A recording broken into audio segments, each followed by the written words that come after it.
No, that's not it. It's not Julia. It's not the dancing chicken. It's just me, Chattachef, in Chattachef's kitchen. Today we're going to do the perfect roasted chicken. I learned this a long time ago. Worked out in a restaurant in San Francisco. They did it in a wood-fired oven.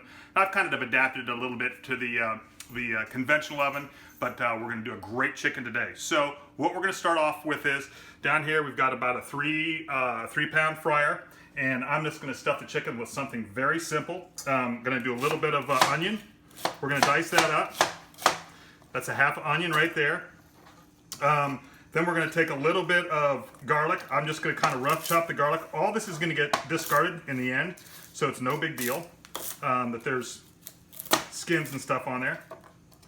So we're going to do about 4 cloves of garlic in there. And then we're going to do a little bit of lemon, 1 lemon. And I kind of like to dice up in small pieces. The smaller the better.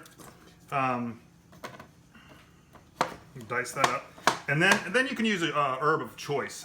I'm going to use rosemary because we got tons of fresh rosemary in our garden today.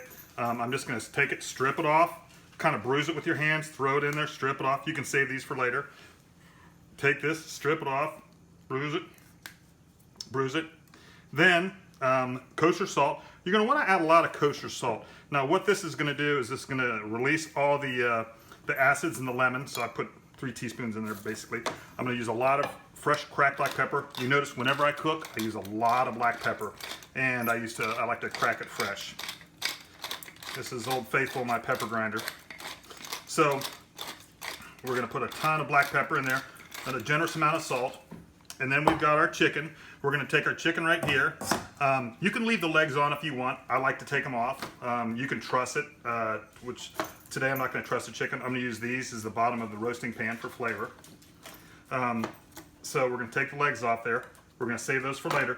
But what we're going to do today, we're going to discard any of the extra fat on there. We're just going to stuff the chicken with this stuffing right here, which we're going to discard in the end. But you can kind of squeeze it, stuff it down in there. And what we're going to do is after we stuff it in there, that salt's going to continue to break down with all the rosemary and everything. Then we can sit there and we can season the bird right now, both upside and bottom side, with salt and cracked black pepper. And obviously it's going to season from within. And then after we do that, we're going to put a little black pepper on there.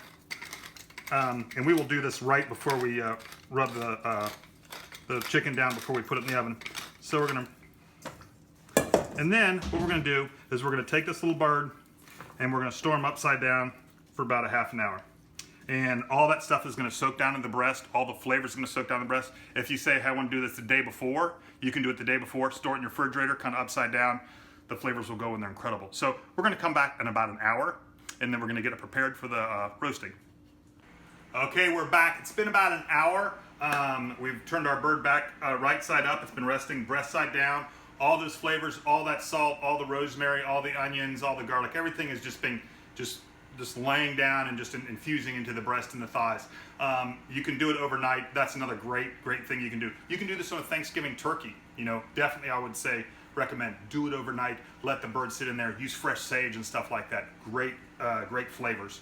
So we've got our bird here. As I said, I'm just going to kind of intensify the black pepper on the outside, and I'm going to put a little bit more kosher salt. And the last thing we're going to do is we got our oven preheated to about 400. But the last thing we're going to do is rub this down with fat so it goldens really evenly. So we're going to prepare our pan. This is our roasting pan right here. I used just the extra sprigs of rosemary for the stems. You're going to throw these away. You know where they are. Another fresh one. Little bit of garlic. We're going to throw that in there. And you know what? We'll be able to identify that. But let's look at the other things we're putting in there. We're going to put in basically a roasting rack out of vegetables is what I'm going to do. I'm going to put in some onions. Now these things we're all going to pull out and we're going to eat later on because they're going to have tons of flavor. They're going to have that roast chicken, the savory, the rosemary, and then the sweetness of the carrots, and then I've got some Yukon potatoes. So we're going to build like a little platform here of all this stuff. You know what? Hey, I've got cauliflower. Hey, I've got tomatoes I want to roast in there. Anything you want to do, you're going to be making basically a pan sauce with this. And this is just something extra you can do with the chicken. It's just kind of an added flavor. Is this a one-pot dish? Yeah, it could be, easily. So we're going to put everything in there. I'm just going to take one more lemon and core it. And maybe I'll put it over the top of this. So we're going to take our chicken. I had our wings left over. We're going to put those in there. They're going to just roast up real fine. Then I'm going to season the base of it a little bit. A little bit of salt. Of course, fresh pepper. I'm a big fan of fresh fennel too. I love fresh fennel. Doing some grated or ground fresh fennel. So we're going to put our fresh pepper in there. Then we're going to put our bird on there. And our bird's going to sit up there real happy. And then I'm going to take a little bit of olive oil, extra virgin olive oil here. Some people like to use butter. Some people like to use just any different fat you can use. Some people use duck fat, you know. So we're going to take that and we're going to rub it all over the chicken. And what that's going to do is allow us to have an evenly browned skin. So if we had the wings on there, they would cook up okay, but they might brown a little bit. I'm just going to finish it with a little bit of this lemon juice and throw those lemons down in there. And then we are going to put it in I'm putting it in a 400-degree convection oven. My oven's gas. It's a little bit bigger. It's a big Viking oven. But I'm going to put it in the oven for 400 degrees until it is golden brown. That's live television right there. That means somebody's at the door. So I'm going to put this in the oven until it's golden brown, until the juices, quote unquote, run clear. You can temp it to 165. That's great. I do it till the juices run clear. So if you poke it and there's no blood coming out of the side, it's done. 165, it's done. So off to the oven we go, and I'm gonna say this is gonna take about 35 minutes. We're back. It's been about 55 minutes to an hour, and our roast chicken is about done. We're gonna pull it out here. Oh, the smell is wonderful. Wish we had smell-o-vision. So, we've got this great chicken with all these roasted vegetables in the bottom. And what we're going to do to prep it now is we're going to take the chicken out and drain all that goodness out of it.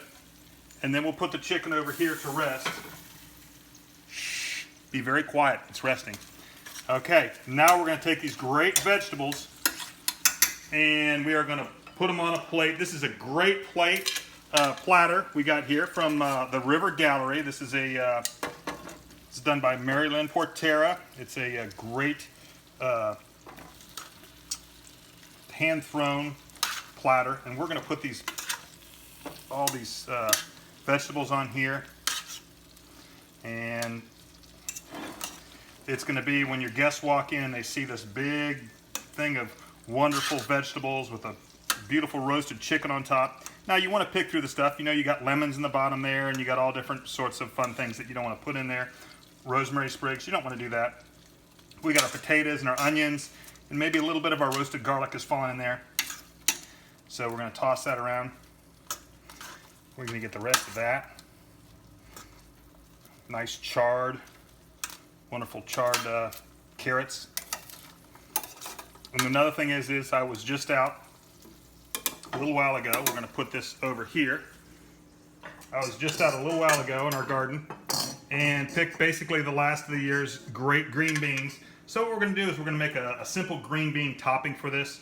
I've got a little bit of coarse ground Dijon mustard, and what we're going to do is we're going to take our a little bit of our drippings, which we've got some great drippings here. And we are going to put those with the